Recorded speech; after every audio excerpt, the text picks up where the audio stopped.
So our next speaker has been with us, and we were just talking about it. I believe he's been at maybe 10 out of our last 15. I think the first one was about 13 years ago. So if you've been to one of our conferences before, I don't think you need an introduction. I'd like to hear it. Go ahead. So Steve Schwarzberg is a wonderful attorney. Go ahead, keep going. He's a great friend of the company. Whenever I have questions, he's always there for us and providing answers, and sometimes they're correct. Sometimes the answers are correct. Sometimes the clock doesn't start right away, which is the other great thing. I have a problem with my clock. I fixed it though. Is it on now? No. So I'd like to just turn it over to Steve, because you always have some great things to talk about and fill your time. So, all right. Thank you very much. That's premature applause, I think. So I'm an attorney, and I see a lot of friendly faces. I'm happy to be back here again speaking with you. I will repeat what I've said each time I've spoken, and that is I work very closely with HR professionals. I do litigation. Most of my career has been on the defense side. The last 4 or 5 years, I've put on the black hat, and I have done some plaintiff's work also, but only for good plaintiffs, only for good employees who got royally screwed, never any other kind. And I think I have the advantage of, please, will it work? Yes. Yay. So I think I've had the advantage of having done defense for so long. I think I have a better appreciation for, a situation that may come up where someone has an issue that I'm trying to resolve. If you want to know how long I've been speaking to you, you could compare that photo with the photo that I put on the flyer last night. I did a presentation recently, and that was the last slide. And I asked, any questions? Oh, jeez. So I said, what's your question? She said, is that you? Well, that was a tip for me that I needed to switch photos. The other thing I like to say when I speak with friends is, it sort of reminds me of one of my favorite stories about the lawyer who dies and goes to hell. Right? That's no surprise. No one was surprised by that. And the devil is giving the lawyer a tour, and the conditions are much, much worse than the lawyer thought. It's a male lawyer, and he's not very happy with what he's seeing. It's going to be horrible. So at the end of the tour, they come across a glass enclosed room, beautifully apportioned. There's a couple naked, having rapturous relations with each other, and the male lawyer turns to the devil and says, "Who's that guy?" And the devil says, "Well, he's a lawyer." And the lawyer turns to the devil and says, "I don't get it. These conditions are horrible. Why do I have to endure these horrible conditions? And why does he get to have such wonderful conditions?" The devil turns to him and says, "Who are you to tell me what her punishment should be?" Oh. So I hope that after speaking today, you don't feel that somehow you've been punished by having listened. So it turns out that Romy and I spoke, and one idea was to ask everyone if they had any questions ahead of time. Maybe I would actually, instead of me just mumbling, I might be responsive to your questions. No questions were submitted at all, from what I'm told, which I'm inferring a couple of things from that. Number one, I'm inferring that everyone has all the answers, and there are no problems in HR of any kind whatsoever, or you have all the answers. So I want to thank you very much for having me here today. Okay, so Mary, I thought your presentation was fantastic. It was great. It really was. It really was. And I mean that. And being the facetious person I am, I couldn't help but think about the millennials. When we kept talking about the millennials, I have 4 grown sons, God bless them, 30 to 41, and I've had employees come and go, my firm and elsewhere, and I had a couple of reactions. I agreed with everything he said. I didn't disagree with anything he said, but a couple of my reactions, a little facetious. One was basically, when I think of millennials, I'm insulting them here. maybe, it's okay. But talk about generalizing. But all millennials seem to want to work less and get paid more. That's true. And they don't last more than a year anyway. Yeah. I was thinking this morning, I keep hearing these recruiting ads. All these companies do recruiting. And the new ones that pop up, I've never heard before, and they say, we're number one. We have better results than anyone else. I never heard of them before. But it occurred to me, I guess, one of the reasons why there's so much recruiting going on, online and not online, is that, I don't know, I haven't heard statistics yet, but turnover must be really high.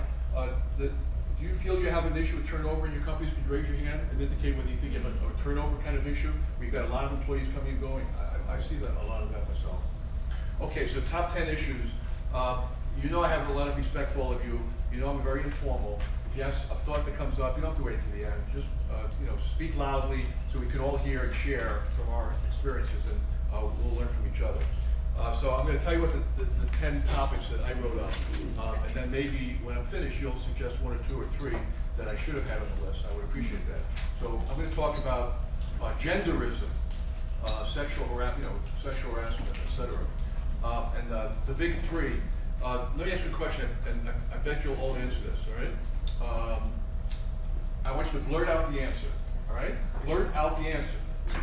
When you were growing up and your parents spoke to you about being polite and appropriate, what were the 3 things that you were never allowed to say in mixed company? Talk about. What were the 3 things you weren't supposed to talk about in mixed company?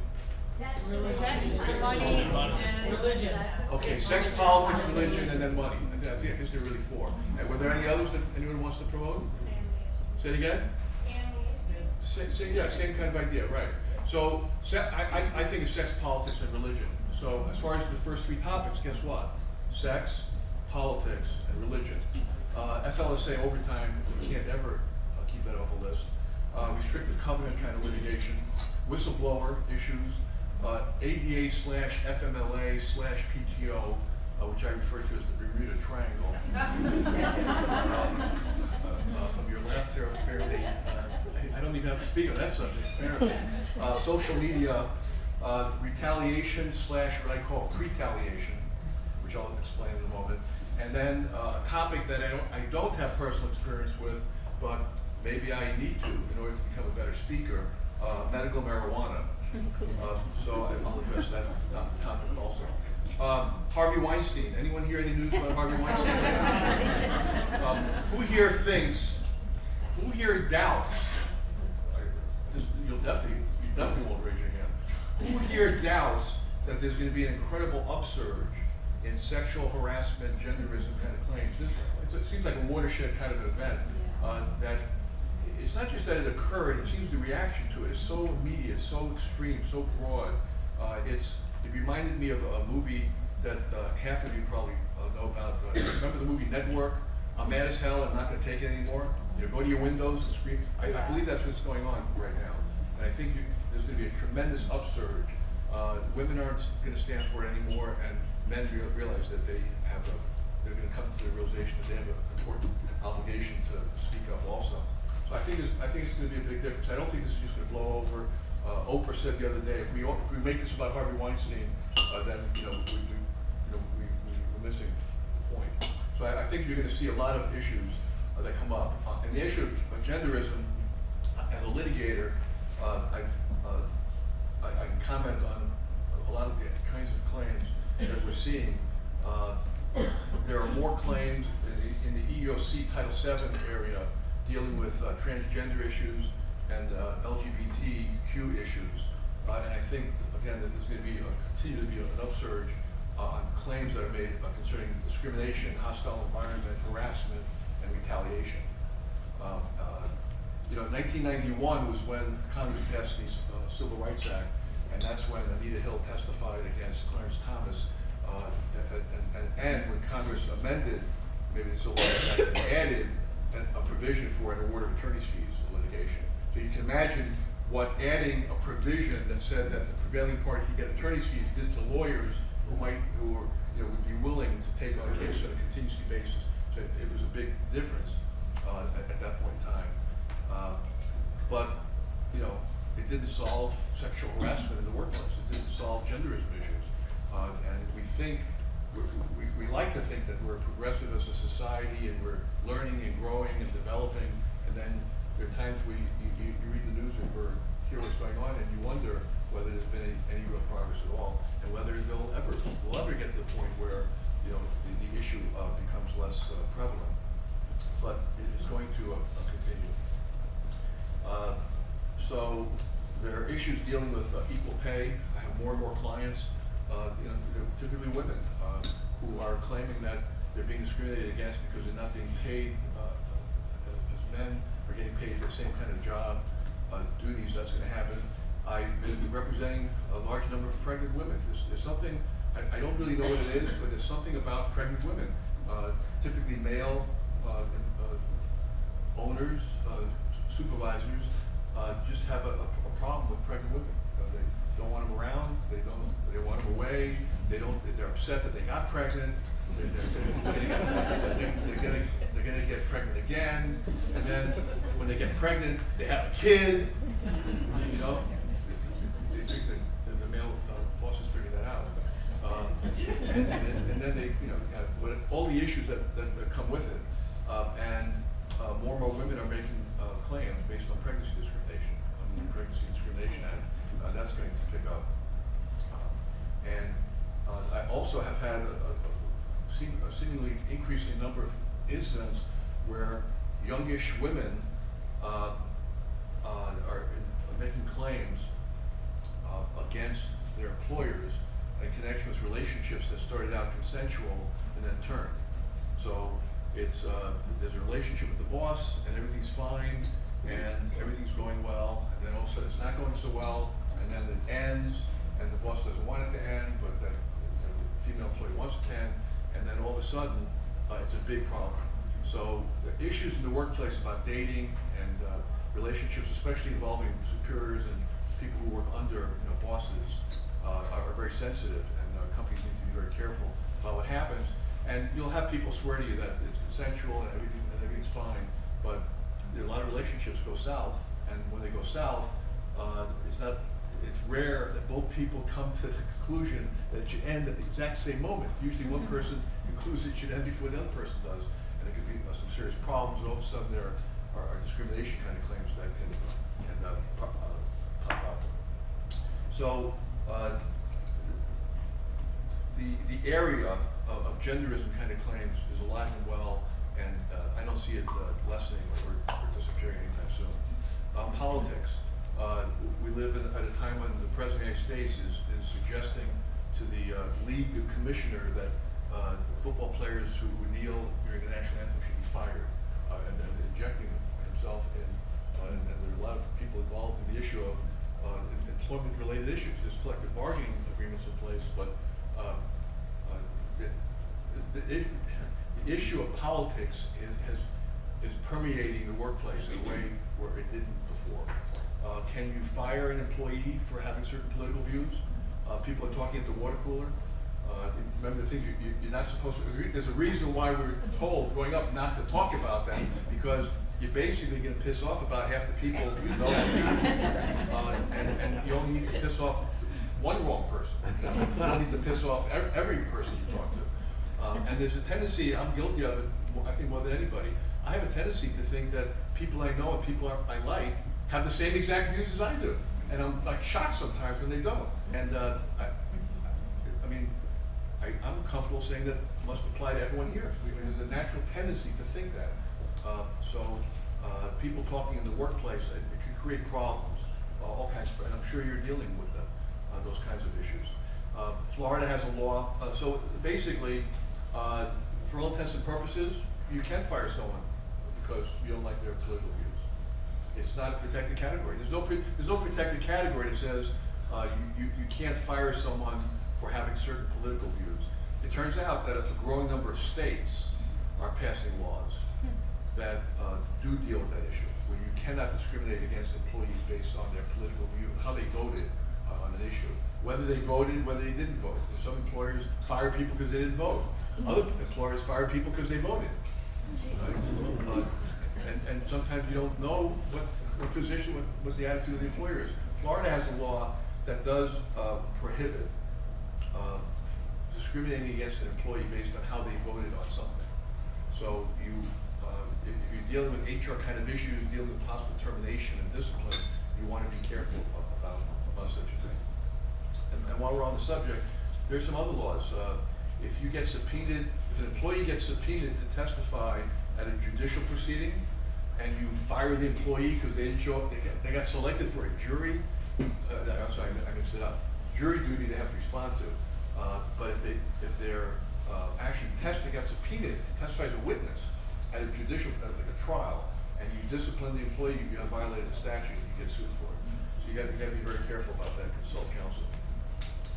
The issue of religion, the Hobby Lobby case, the United States Supreme Court, that was a case, if you remember, where an employer, this particular company, decided not to make available Affordable Care Act coverage because it included birth control as a benefit, and based on religious grounds on the principles of the business. And the United States Supreme Court said that that was allowable.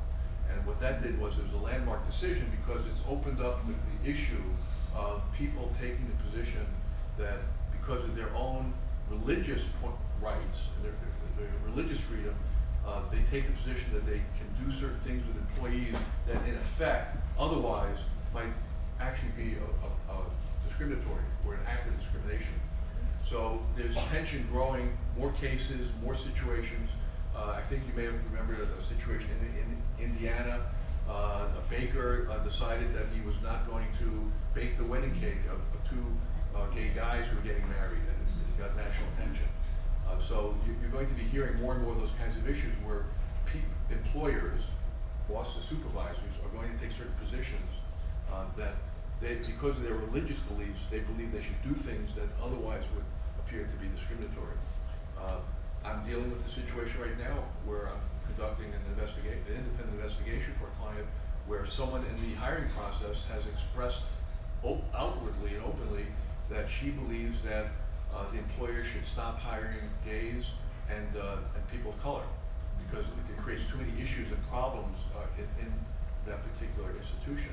And I've been asked to conduct an investigation, and we'll be looking into it. So don't be surprised if you see more and more situations where people are claiming that I have a right, the First Amendment gives me freedom of religion to practice my religion, and you're trampling on my religious rights by forcing me not to discriminate against other people based on protected categories.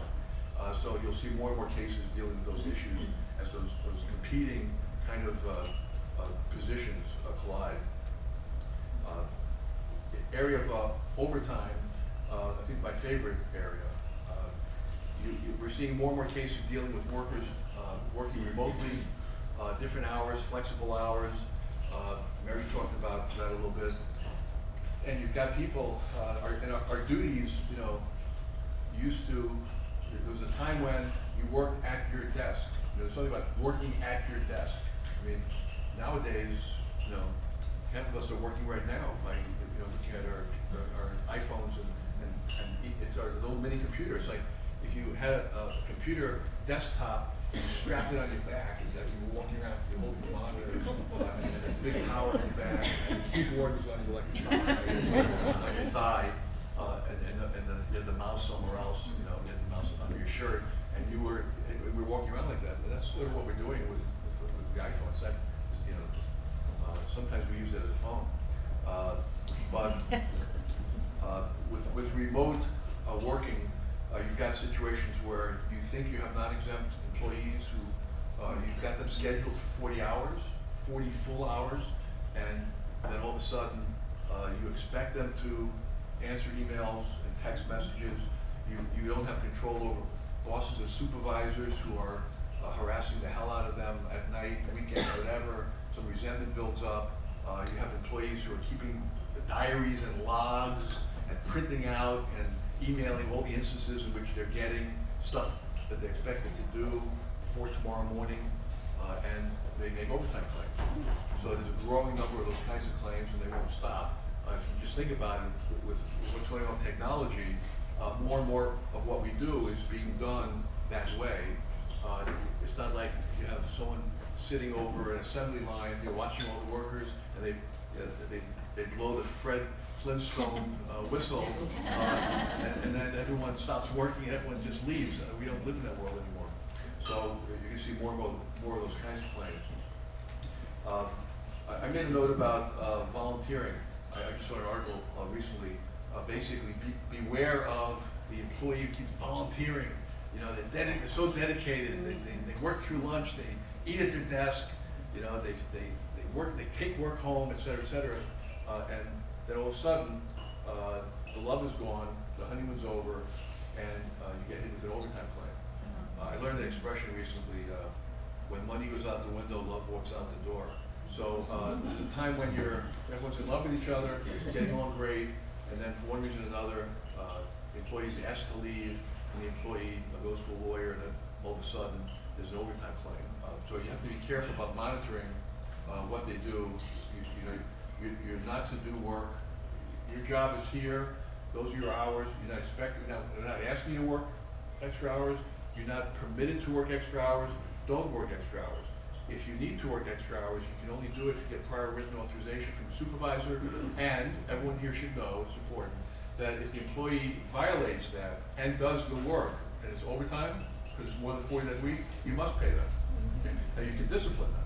You can write the person up and say, look, it's in our handbook, it was in that policy sheet you got, you've been told about it, what you did was wrong, we appreciate that you cared enough to work, we have to control things here. We get to decide who does overtime. You don't, because everyone, there's a great, there's a phenomenon of workers who, when they want more money, they eat at their desk and they don't clock out because they can, if they get 5 hours of overtime, it's time and a half. So you're working 7.5 more hours, they get more pay. Everyone wants more pay. So you can discipline the person, and when they sign the sheet, it'll have a statement that you put there that says that any further violations of this policy may lead to further discipline, including but not limited to immediate termination. The next time they violate the policy, you'll pay them for that time too. Then you'll fire them. And so you're not firing them because they worked overtime or asked for overtime. You're firing them because they violated the company policy the second or third time. So you want to be consistent about that. You're going to have a problem where you enforce it with some but not others. The 20-minute lunch. Okay. So the law in the area of how long a lunch. It's not a lunch, it's a bona fide meal period, okay? So you can take someone off the clock if they're having a bona fide meal period. And what happens sometimes is, a bona fide meal period, for all intents and purposes, at a minimum is at least 20 minutes, uninterrupted, private, free time to the employee. You can't have the employee answering a phone and getting a file and answering a question. We're doing something. It has to be the employee's private time. If it's broken, then you need to keep them on the clock. And it's very common where workers, the employees themselves, they're dedicated, they're trying to do their job, they're trying to be considerate, and they'll do that. But like I said, a year or two later, the love is gone, and then all of a sudden, it's a problem. It was done all the time. I was forced to work through lunch. And, the employee doesn't necessarily have to say it, but there's a jerk lawyer out there who will help her or him know how to say that in deposition.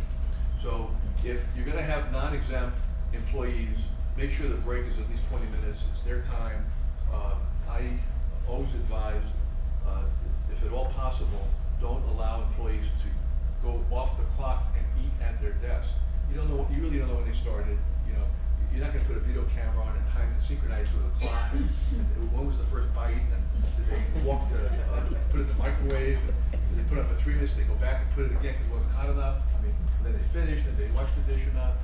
So it's really hard to figure that out. But for all intents and purposes, if they're away from their desk and they're eating in the lunchroom or outside or somewhere, it's a little easier to sort of see that situation. Otherwise, if you have a large number of employees and everyone's basically taking advantage for half an hour a day, and it's the half hour overtime. It's 40 hours plus that half hour times 5 days, 2.5 hours. So everyone makes 2.5 hours of overtime, et cetera, et cetera. It can be very expensive. Especially, you're not paying it and you get sued for it, and then it could be a big problem. There's personal liability on the part of people involved, who are managing. or owning. So, and you get hit 2, 3, 4 years later sometimes. The statute of limitation, does anyone know the statute of limitation on a minimum wage claim in Florida? On the minimum wage statute, does anyone know what it is? It's 4 years, it could be 5 years if you could show intentional or knowing violation. So the point is, I have clients who get sued for minimum wage and overtime, minimum wage violations, not overtime, minimum wage 3, 4 years later. And they've got to try to, and maybe the employees even aren't there anymore. And they're going to try to gather evidence as to, did they work the time? It's very difficult. So you want to stay on top of that issue. Big issue still in the area of overtime is independent contractor. Everyone wants to outsource. All businesses want to outsource everything. And it's actually very common. A business will take a division or group or an important function, and they really need that done. So what they'll do is, they'll get a little bit too smart sometimes. What they'll do is, they'll basically carve out that division. Those 40 people don't work for the company anymore. But they all get hired. There's a new company formed by somebody, and they become employees of that other company. And then the business contracts with that new company, run by the person who used to be the supervisor of the division, and they pay a fee, this like flat fee, for the providing of those services. Okay, I'll give a bad example. Janitorial services. There was a time when you paid your own people to know, we're not going to do that, and we're going to hire someone else, they do it. And then you take it a step further. You know the companies that I'm talking about that get created, they don't have employees. They hire the people who used to be employees at the old company, who are now working for the new company they carved out. They're treated as 1099 independent contractors, because we're scheduling you, but you can work for anybody else if you want during the week. We're not scheduling you for 40 hours. We'll go 20 hours, 25, 28, 32 one week, 18 another week, and they're scheduling people filling in. So no one's doing withholding, no one's paying unemployment, no one's paying workers' comp, no one's providing benefits, etc. So there's a lot of that going on. And the point is, if your companies are doing anything in that area, entering into independent contractor agreements with some other company, you want to at least be in a position to evaluate whether you're vulnerable, because there are more and more lawyers who are filing more suits claiming, let me back up for a second, you can only bring an overtime claim or minimum wage claim if you're an employee. Or if you're an independent contractor, you can work 50 hours, you don't get overtime, you just get whatever the contract says. So there's this tendency for companies who want to do that. The last couple of years of the Obama administration, the EOC and the Department of Labor established new task forces to deal with that specific issue. So that's still an issue. Irma, when a hurricane or disaster hits and your employees are working more than 40 hours, or they're exempt employees, they can pay a salary, but now they're rolling up their sleeves because you asked them to, and they're shoveling whatever. Okay, they're doing a low-level kind of job. They're not performing the kind of duties anymore that qualifies them to be exempt. It turns out that they're entitled to overtime. So you have to be careful. The fact that a natural disaster hits doesn't change the laws dealing with how people have to get paid. So you have to be aware of that. Restrictive covenant litigation, non-compete, non-solicitation, non-disclosure. There's more and more companies think that, gee, why don't we have restrictive covenants? Why don't we have the receptionist sign a non-compete agreement so that the receptionist won't leave our business and go work for a competitor because we don't want whatever. That's unenforceable. So a lot of companies think that they could have just about anybody sign a restrictive covenant agreement, non-compete, and it would be enforceable. It's not true. It has to comply with a statute, 542.335. The employer has to show that it has a legitimate business interest that allows a court to enforce an injunction against that kind of person in that kind of a position. And when you do it, it's got to be uniform. Everyone's got to really sign it. You have to enforce it against everybody. You can't just pick and choose. Otherwise, you really didn't have a legitimate business interest. You just decided to apply it to some people.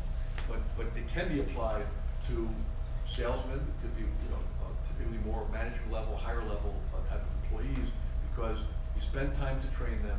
They know a lot about the business.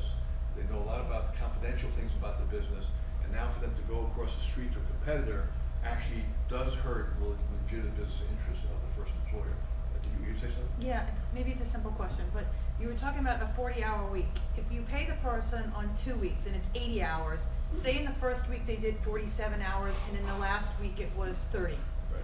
Do you still give them overtime for the first Yes. 40? Yes. So if people talk about it being comp time, so in the private sector, there's no such thing as Santa Claus, Mhm. and there's no such thing as comp time. Okay. In the government, you can do that, but not private. So if everyone heard the question, they work 60 hours 1 week, you don't get to say to them, look, only work 20 hours the second week, and we'll just call it even, no overtime. So they get the overtime for that first week.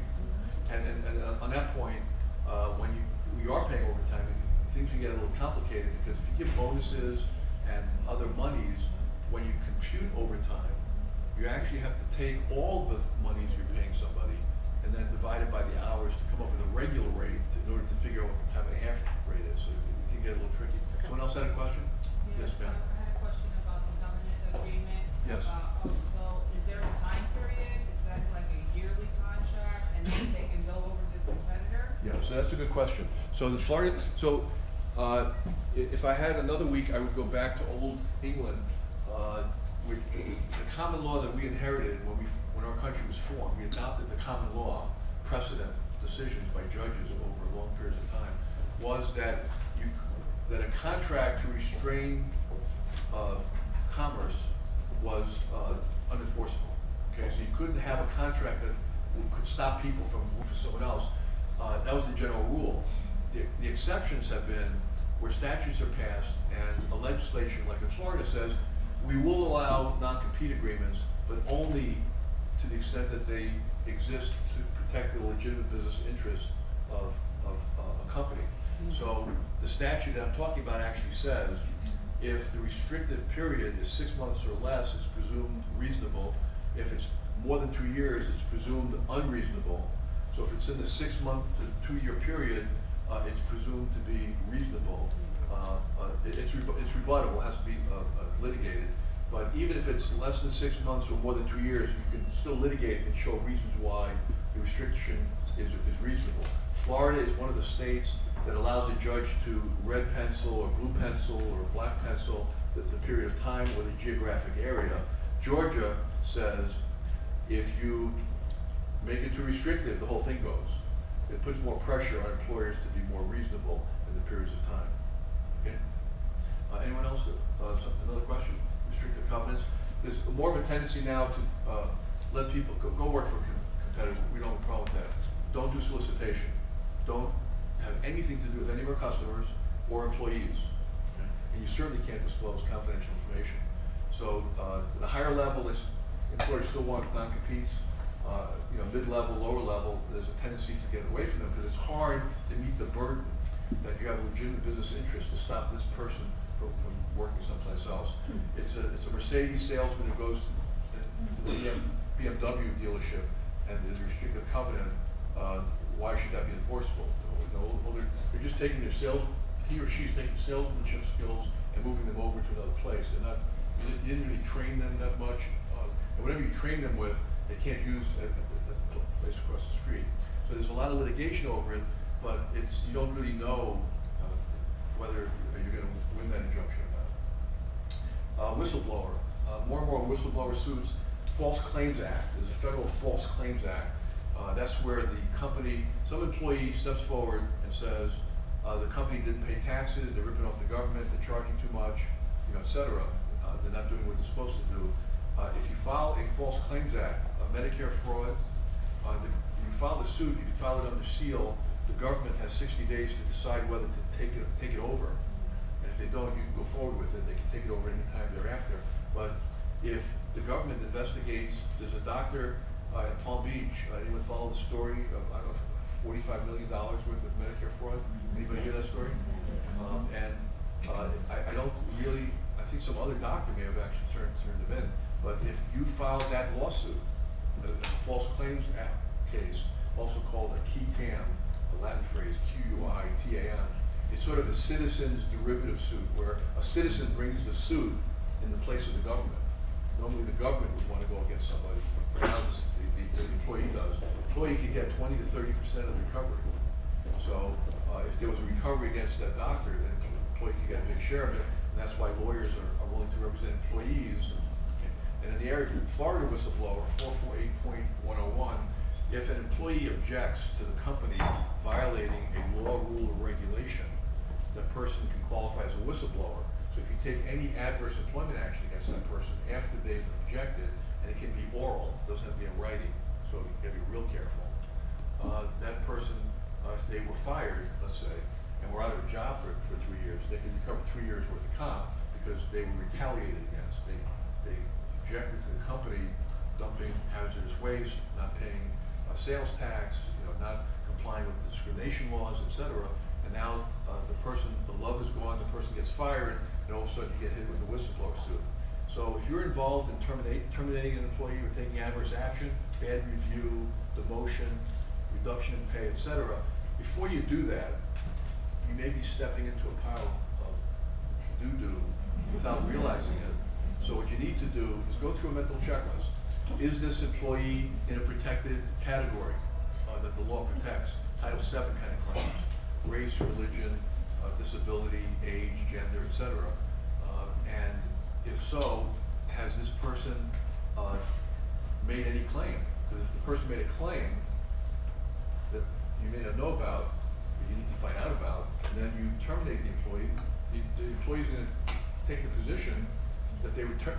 No employee has, I've never heard of an employee saying, you know what, they were right to fire me, and I just can't believe they took this long to fire me. They are stupid. They are so, or I've never heard of an employee like going up and saying, you know what, I want to thank you for firing me. I've been doing such a crappy job here. I felt so guilty. The guilt was too much, and I'm glad you fired me because you relieved me of all this guilt. So that doesn't happen. The person gets fired. The person says, I demand to know why I've been fired. Listen, we're not going to get into it. We just need you to leave. And do you own a gun? We just need you to leave. Just there's the door. Please leave now. The person goes home, and the person's talking to somebody, maybe himself or herself, and the conversation's always the same. No one told me it was wrong. I was doing anything wrong. No one warned me. They didn't give me my 3 warnings. There were 3 warnings, You can kill. You have to kill the 3rd person before they can fire you. The first 2, it's all right. So I just a joke in case it's my 4 adult sons tell me if I make a joke and I have to follow it up with a comment that says that was a joke, it's probably a good sign that it wasn't funny.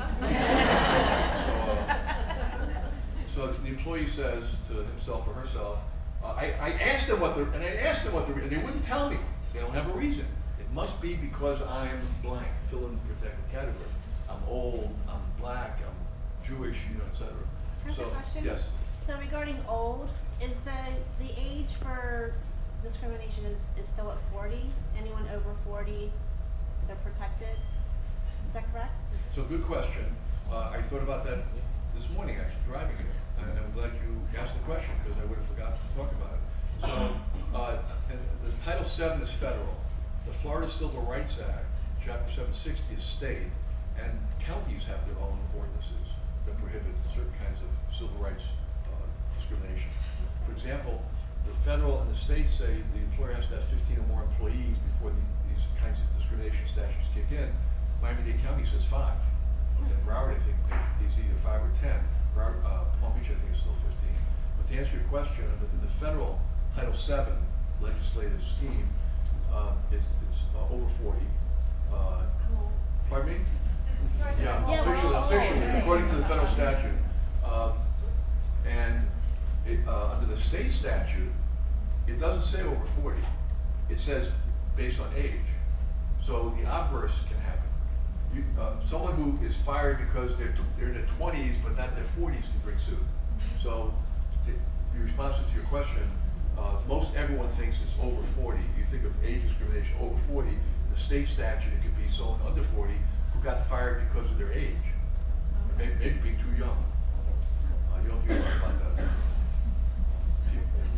So there was another hand or a question? Anybody? No. That is me.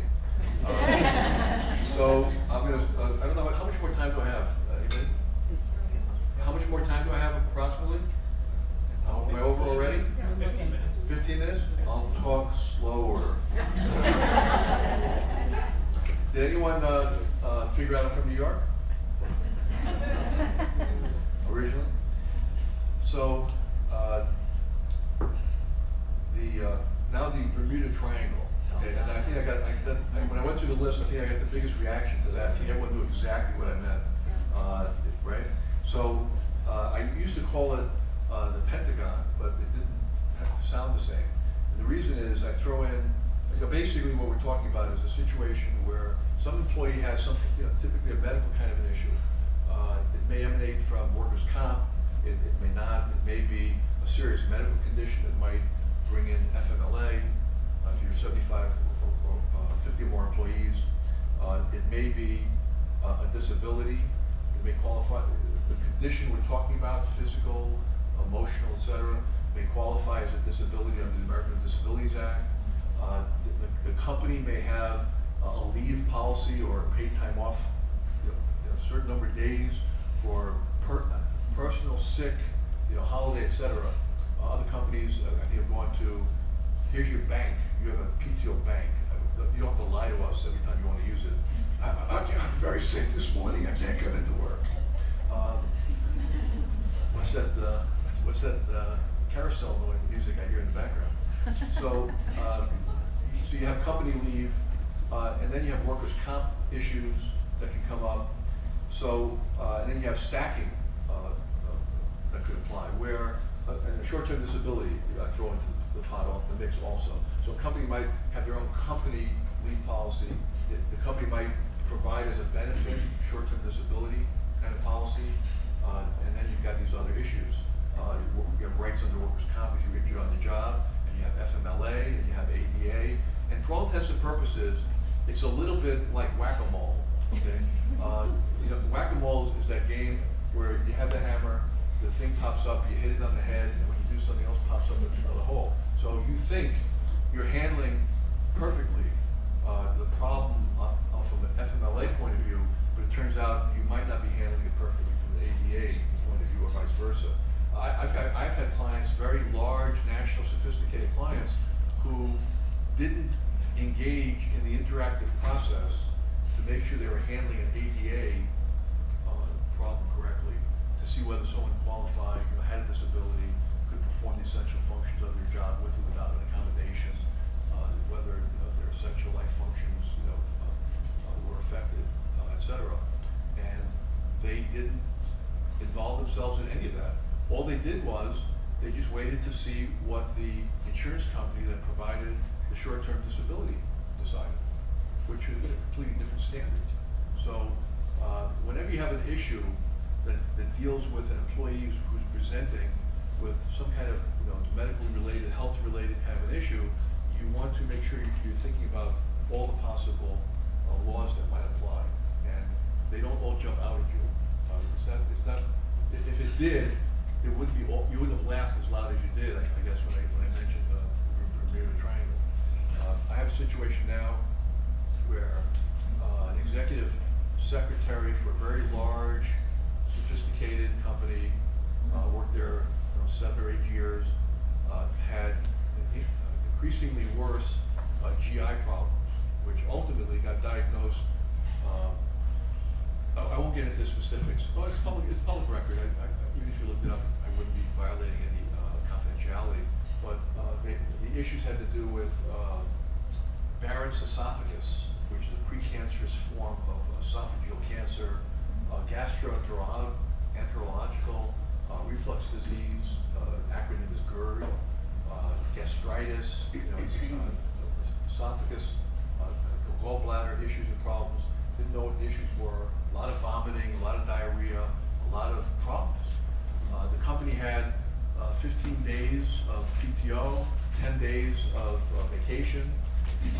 The employee had a boss who didn't like the fact that she wasn't at her desk. He worked remote, he worked overseas.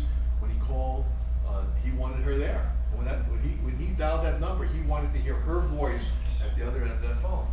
And basically what happened as time went by and her condition got worse and worse, and she discussed it with some people at HR, her immediate supervisor, him. He really didn't want to hear of it.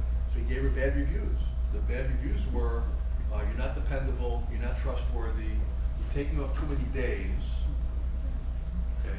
This doesn't work for me. Okay? But what he doesn't do is, he doesn't do what he's supposed to do. He doesn't pass along any of this to HR. He doesn't give HR a chance to get involved at all. He doesn't want to, because he knows what's gonna happen. She's gonna get leave, she's gonna get accommodations, and his problem's gonna get worse, not better. He wants her to quit. So he doesn't say anything to HR. He never tells her that she has rights under the FMLA, right? So her last review, so she actually goes to the emergency room at some point, is in the hospital for 4 days, and the next day back, he insists on giving her her annual review. And he gives her the lowest rate she ever got, like 1% instead of 4%. He says she's not dependable, she's not trustworthy, negative remarks. And then he says, you took up 23 days last year. And that doesn't work for me. That can't. Now she's then in a situation where she needs to take off more time, not less. And he never says to her, oh, by the way, Congress passed this law, Family Medical Leave Act. You can have as many as 12 weeks of leave. It can be intermittent.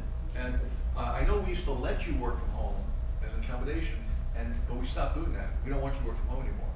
So you say you need to work from home to be able to work. You can work, but you're sitting at your desk, and it's right next to your bathroom in your home, and you can do your work. And other employees in the company are allowed to work remotely, not you.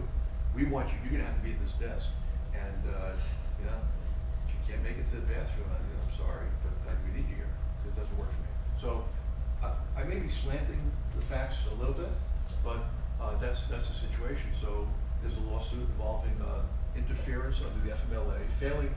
The company didn't provide any of the forms and information that the employee should have gotten. If she knew that she could have as many as 84 days off a year, she wouldn't have quit a week later, because she felt that she was basically told that the company wasn't going to be doing anything for her, and she had no choice. She felt she had to take care of her health. And so that suits their claims for interference, for retaliation, violation of the Americans with Disabilities Act, because there was no, the employer did not engage in an interactive process. What are your needs? What can we do for you? How can we work this out, etc. So, I'm probably discussing a situation that all of you have dealt with and do deal with, but it can get very serious. The other thing, as far as the trend is concerned, when you think of disability, when I was talking about disability just now, would you all, by sitting perfectly still and not moving, would you all show your agreement with me that you were thinking of physical issues? Was anyone here thinking about emotional or mental?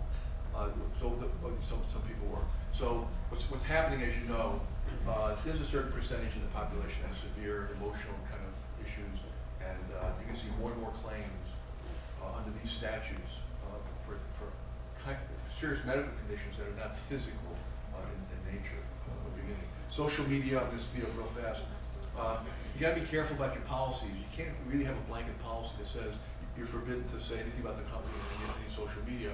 The National Labor Relations Act protects workers who are non-union to be able to talk about work conditions, because that's how you start to organize sometimes.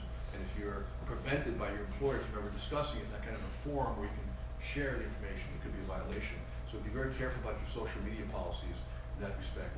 Retaliation, if someone is not sexually harassed, but they think they're about to get fired, and the employee makes a claim of sexual harassment, because I didn't like the way he looked at me. He leered at me, and at one time, okay, he was wearing sunglasses. It was a little hard for me to tell that he was leering at me. But I'm pretty sure he was leering at me. And I could have sworn like I saw a little saliva, like he was drooling, And I'm pretty sure I saw his head go down, and his head went up, and I'm sure he was doing the elevator look at me. And that's my sexual harassment claim. At one time, it just happened once. It was just the two of us, no one else saw it, and that was it. All right, so generally speaking, I'm exaggerating, one isolated incident, generally the law says, is not severe and pervasive enough to create a hostile work environment or harassment. It doesn't rise to that level. But the employee makes a claim. It's a weak claim, maybe it's a baseless claim. I'm not saying it couldn't be a claim. I'm just giving an extreme example. and the next morning, the employee gets fired. Well, everyone would say there was retaliation. Now, if the employee makes the claim and gets fired 5 years later, nobody would claim it was retaliation, because it was 5 years later. So temporal proximity is an issue, and there are other factors, but as far as retaliation is concerned, if the claim is investigated or the employee sues and loses the sexual harassment claim, the employee can win the retaliation claim. Okay? So you have to be very careful about taking any form of adverse action under the Burlington decision, Florida, the United States Supreme Court. Any act in the workplace or even outside the workplace, the boss kicking the employee off the visit the sick committee at church, even an act outside the office can, if it's a reasonable person would conclude that it would have a chilling effect on the employee stepping forward to make a claim, it could be retaliation. It could be an adverse employment action. Have you seen the movie Office Space? It's my favorite example. The red stapler. Yeah. Right? And he's mumbling throughout. If you haven't seen the movie, first of all, anyone who has seen the movie, I'll bet you've seen it more than once. Yes. Right? Many times. And when it comes on again, you don't turn the channel, you watch it again. Right? I think you're agreeing with me. So if you haven't seen it, there's something wrong with you. and you need to make a note, you need to write down that you need to see Office Space, okay?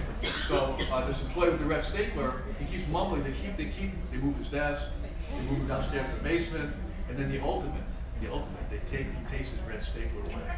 And then something happens, I'm not gonna tell you what happens. But almost anything you could think of doing to an employee could be a basis for a retaliation claim. Medical marijuana, I don't have a lot to say about it other than, there's tension in the whole area of medical marijuana. Under federal law, it's still illegal. Marijuana, there's nothing about marijuana that's allowed. Two states allow recreational use. I think Washington and Colorado, if I remember correctly. And 23 states allow medical use for marijuana. So what do you do as an employee? You're allowed to have a drug-free environment policy at work, and you're allowed to do drug testing, but now you have employees who show traces of usage. To what extent are there ADA kind of issues involved, because you need to make an accommodation? If it's a safety issue, you're allowed to protect safety. I mean, if you're a bus company and you have drivers, and you think that driving high or under the influence is not a good thing, you're allowed to do something about it, but otherwise maybe not. So you have to check every state's laws that deal with how that state deals with it, and more states are now passing laws that say it's wrong for an employer to discriminate against an employee solely because the employee is using medical marijuana, and I think the trend is going to continue. I'm going to stop. We do an e-zine irregularly, once a month, once every 2 or 3 months. It goes out to our friends. You all are now friends by definition, and I'm here because not for my health. I'm here because I have a business. It's like running a law firm, like Mary said. So I'm here, I'm hoping that maybe if you have an issue or problem, you would actually call me. I would actually try to help you.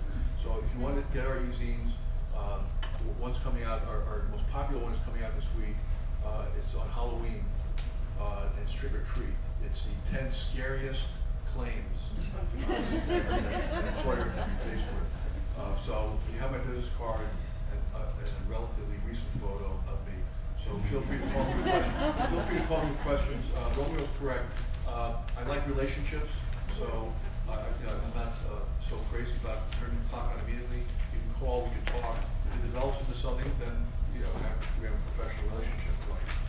Romeo and the whole staff at PayMaster does a great job, and I hope that you enjoyed today. Thanks for letting me talk. I'll stay for a few minutes and answer any questions you have, or call me and we'll talk. It's not a good idea to raise your hand now and say, our company is committing the following violation. Can I get in trouble for that? I would not recommend you do that.